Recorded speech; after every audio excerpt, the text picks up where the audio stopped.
And you are live.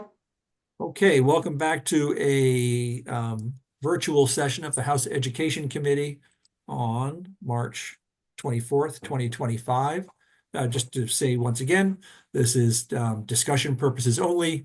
The committee will not be voting on any sort of, or taking any votes. Just put it that way. We left off on, I think, getting into a deeper discussion about things that were sort of off of class size minimums. And I think that those are good discussions that we should be having in person. So we might move on to some simpler things. Beth has some new additional language with the commission and the creation of the district lines subcommittee, and then have her walk through some of those. There's not much new. And then Aaron and Chris and I have some further thoughts as to where to take that part of things.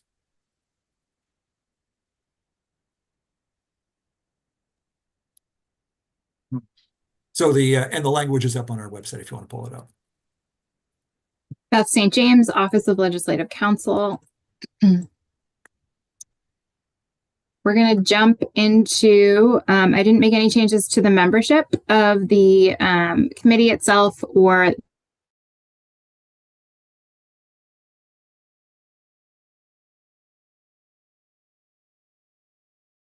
so we're in the school district boundary subcommittee in the Commission on the Future of Public Education. And you'll see here I added the phrase geographic and cultural landscape. Oh, I'm going to turn off my video. There we go. The previous language just read Vermont's landscape. So the commission is charged with determining the most efficient number of school districts and proposed boundary lines based on educational research, Vermont's landscape, and a comprehensive analysis, etc. This would add the modifiers of geographic and cultural landscape to signify that those could be two different things. So I'll just add, this was a request from Emily Long. It did seem just saying Vermont's landscape was a little vague. And I thought the modifiers was a good idea. And then I think we had options on line 18 and we changed that to proposals. No changes to anything that's not highlighted in yellow, but we did add, to the extent practical, the proposals need to result in school districts with a minimum average daily membership of approximately 4,000 students. And then we had that conversation about who owns the work of the subcommittee. So I added language that says the subcommittee shall provide regular updates to the commission regarding its work, and that the subcommittee shall have the sole authority to determine the contents of the report and maps required under subdivision 4 of this subsection. The commission may provide its own comments to the subcommittee and the relevant committees of jurisdiction, either as an addendum to the report of the subcommittee or a separate report. And then we didn't change anything about public engagement or assistance, although I have some ideas here if and when you want to tackle that section. Report and maps. Someone very astutely pointed out that I didn't say who the maps were going to. I just said who the reports were going to. So I've just changed it. And then rather than repeat all of these committees all over again, we've put that up front. And then we've just said that each of these deliverables, the report and the maps, are due to all of these subject matter committees, the education committees, the GovOps committees, and finance and ways and means. And I moved that date. Originally, it was November something, and I've moved it to December 1st because you've all sworn on your firstborn that you will not be requesting an individual bill, and it's going to be a committee bill. So thank you. And then I added, I actually got some feedback from that it would be helpful to include references for which years some of this data is coming from. So I just used There were a couple different dates that you on the Explorer map. There was some 22 to 23 and some 23 to 24. So pick a school year where you think you're going to have data, and let's put it in here for average daily membership. And then the same with the 10-year change in enrollment. What 10 years are we referring to here? Again, this pick some numbers and we'll put them in there. I didn't think anything else needed a year frame of reference, but if it does, we should add that. And those are the only changes that I've made since the last time you saw this language. Thank you, and as always, thanks for sort of picking up on those little things like pick a year, and don't forget that the report has to go to all these places as well. Does anybody have thoughts that they'd like to bring up on this part of things? I would just say again, or I don't even know if I've said this before. So I had some research done. The commission still has about $50,000 of unobligated money. There's certain things that has to be prepared to pay for, namely the $50 per diem for those who claim it, which I don't think are many, because most everybody is doing the work as part of their job.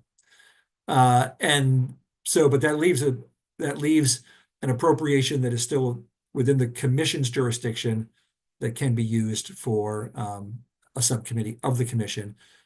I only bring this up because in the world of the legislature, finding money and appropriating money is very complicated. This has already been done. So there's not a money issue here. All right. With that being said, one of the things the commission itself has struggled with is essentially its broad scope, its deadline, and all of that. And they have sort of said to us, if you would like to give us further guidance, us being the legislature, if the legislature would like to give the commission further guidance, and even sort of narrow its focus, that would be a welcome thing, given the sort of enormity of the task we gave them. So Chris and Aaron and I, working as sort of the top of the table together, have kind of gone through the charge of the commission, and independently kind of like said, probably shouldn't be having them do that when the focus is really on districts and what makes a district lines, and that it can allow them to sort of focus their public engagement efforts as well. So tomorrow we'll probably put on the table for everybody to look at a much slimmed down, focused objective for the Commission on the Future of Public Education that works almost hand in hand with the effort of the subcommittee that we were looking at. So I just want to sort of float that for everybody to know that that's what it's not just one of us kind of throwing it out there. We've talked about it. In fact, it was very funny. Aaron and I both sort of went through and kind of said, nope, yes, no, yes. And then we compared them, and they were surprisingly similar as to the commission's charge going forward. Lean, mean, and effective. That's what we're looking for. Thoughts, questions, comments on that portion of today's discussion? Casey? Yeah, thanks, Peter. Quick question. What happens if they don't come up with any maps for us? Well, what happens with any group that fails in its then they have failed, and then we start in on it right day one. Because my concern with that would be that we don't have a fallback and they don't come up with any recommendations or anything like that, then we're going to be at square one at the beginning of next year, and then we're talking district lines, and then we're talking, are we going to give it to another board to do, or are we going to do it ourselves? So I would just put in a plug to say some kind of, we're going to pick something or something. I don't know. Understood. Maybe that's a good add to our sort of like commitment language for 2026. I would also say with the this doesn't need to be in language, but I think we're all going to be watching the work of this group. And I think if it starts teetering in, let's say, October, I think there's going to be a lot of people out there drawing their own maps. So I think we'll probably have a few proposals anyway. And, you know, we could look at language that also says that this this subcommittee shall also look at maps supplied by others. I would hate to sort of make it a free-for-all and have them be deluged with maps from people. But I guess at a minimum, Casey, sure, let's definitely put in some language that says maybe we even have a report back sooner than that, an update that's maybe in October that updates the committees as to where they're at. And if there seems to be some sort of question, we can also add intent language that it is the intent of the legislature in 2026 to have lines voted on. Yep, Emily. Yeah, thanks. I appreciate the comments from Casey, but I also want to just share what we're allowing here is for them to come to us with recommendations. Even if they come to us with recommendations, we may not like the recommendations. So I just want to put all of that out there, the full scope of what it could look like down the road. And I think we should definitely be proceeding forward with the assumption, like we do with every commission we set up or study committee or whatever, that they are going to do their job and they will be scrutinized. I cannot imagine that. I really worry more about what they come with than whether they come. And again, if nobody has any objection, we can build in some intent language as well.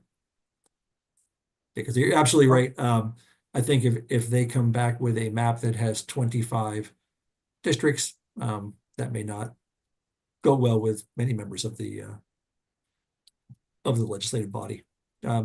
Aaron. Thinking out loud, probably a horrible idea. Might retract this by tomorrow. Do we want to put something in about that they are like presenting them at the all-member briefing in December? It's early December. It's like the first week of December, the fiscal outlook. Might be a horrible idea. Let's all noodle on that. Leanne. If they presented it at the all-member briefing in December, would that be the first time that we also heard it if we did that? And what I'm wondering is, do we want to make sure we hear the proposal before everybody else hears the proposal? You know, we won't be a body during that time, so I'm not quite sure how we would do that. I think they're operating under public meeting rules, so all their work is going to be public anyway. Okay. So I think by the time we reach that, it'll all be public. I'm not trying to hide information, just to be clear, but like, would we rather have 150 people hear it and suddenly raise their hands and have a question, or would we Noted. Yeah. Good point. Casey? Aaron, I love that idea. Initial thought, I like the idea. And it would be like no question, this is our presentation. Because then you get really sticky when everyone's just like, because we wouldn't even have made the decision yet. I do like that though, because it gets us all in a room to see what it is, and then people will have a month to sit on it and give us their inputs before we can bring it into committee in January. But maybe that's not the right thing we want to do, but I do appreciate that idea. I'll stew on it a little bit, but I do like that idea.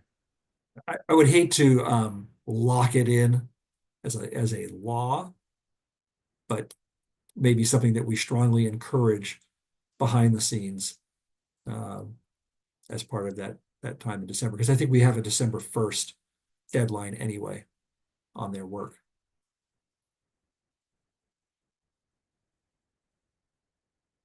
So Beth, would you just add to the list of sort of future commitment language, something that says that the intention is to create and approve or create. I'm not sure we can hold ourselves to approving anything. District boundaries. Got it. Emily. Just quickly wanting to mention about the previous suggestion, we don't actually ever know whether that December briefing actually is. We're calling it a December briefing, but it's possible it's in November and it could be like prior. Yeah. Just wanted that noted as well. Yeah, I think if the report is out and, which is due December 1st, we may want to just suggest that it be part of the agenda. All right, I'm not seeing other hands. So just to tack on another extra topic during our time together, we've got school construction. I think that there's probably a desire that this get folded in. I guess if people have thoughts right now, would love to hear them or topics of discussion. Otherwise, I really would ask folks to look it over again. And maybe we can and just say like, okay, here's what I don't get, here's what I'm questioning, etc. For tomorrow during part of our discussion.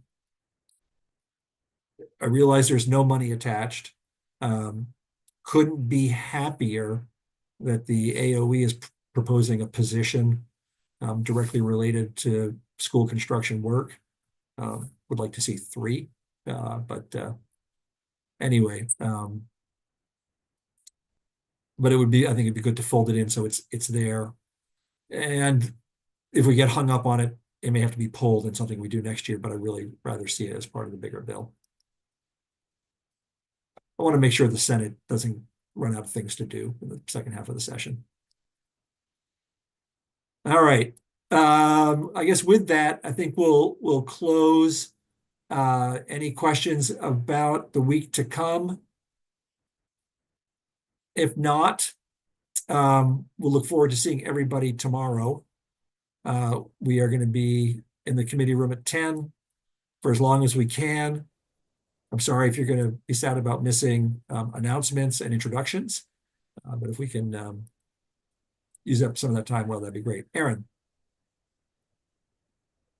you're muted.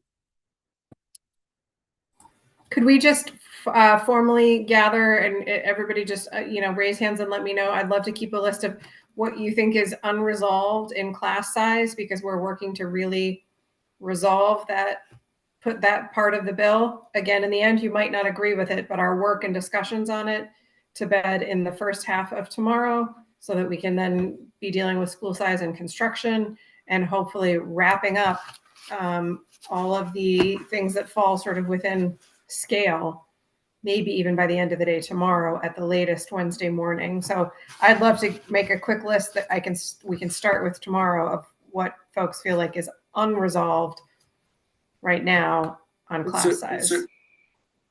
Go ahead, Rob. Was that you? No. We did not sort of tie a ribbon on applying school size minimums to all schools that are funded by public tax dollars. I think we need to reach something on that. And going that route, what route do we want to take in the current state of things, whether it be the 2200 series, EQS, all of that? I'd say that's a big one. If people have, Leanne, I'm going to pick on you. And then I'll just say that if people have thoughts tonight, if it's okay with Erin, feel free to email or text her. Leanne? I would say another thing that I also brought up, and we kind of danced around it a little today, is the status of schools who are small by choice and what it means to be small by choice and sort of what their options still are if they're doing well. Like most of the EQs. with like the minimum of the one exception being class size because they're a really small school. Remember, I brought this up the other day. Yeah, I would just put out there, if you think about the system as it exists today, in terms of the frankly long journey you would have to take in order for the state board or the secretary to take any action, we will hopefully be under future state rules before that would ever to take place. So if you've got Conlin Academy and they aren't meeting class size minimums, and you got to get a 2-year rolling average, and then you still can't do it, you're working with the secretary for a year. Probably by then we will have our new district sort of rules of engagement in place. Okay. So just to make you feel a little sort of safer, for lack of a better word about that. Yeah, it staves off execution. Yeah, I mean, it is the issue of small by choice, small by necessity is going to be a challenging one for all of us to address. Yeah.